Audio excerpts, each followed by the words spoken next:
I was invited to speak at a book fair in my hometown that's happening in June.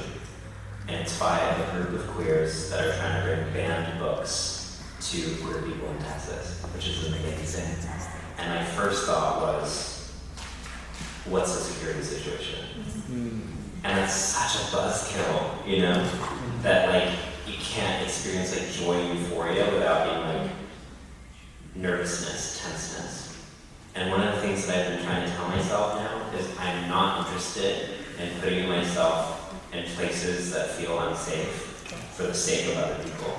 And I think that's something we really have to hear as queer and trans people, because a lot of us get into like a martyrdom complex sometimes, of being like, I'm gonna take the hit, or I'm gonna show up and I'm gonna be visible. Like, it's important to only go to places that you feel are safe.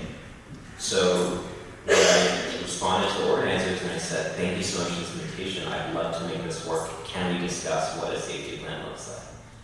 And I think that that's the way forward, is we've got to start, instead of expecting things, asking people, does this feel safe to you?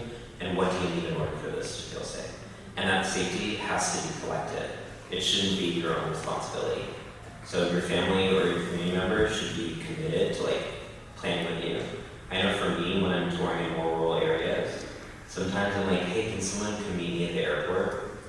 Or can I make sure that I never have to call an Uber? Because that might put me in it. Like, I think about all the different pieces and how to orchestrate it. And what I really found is that like, when you speak really candidly about what you need, people want to help. When you just say, I want to feel safe, that's more amorphous. But when you break it down to like, this is what it could look like for me, that's better. And then this idea of a hometown. You know, I have a lot of love-hate relationship with my hometown. I love it so much because it built my character, but also what it's doing to its people, it's really awful. Like, my hometown university just fired the president because of a trans-related issue. And that's just a blaring bat signal to every trans person in the area. Watch out. You know, and they're calculated about this, right? It's not just about the politics. What they're trying to do is to send signs to us. And so when I'm going to Texas, I'm keenly aware that I don't live there and I get to leave. And there's a lot of people who want to leave. And I think it's less about moralizing, you should stay or you should go, and more about how can I help you do the thing that you want to do.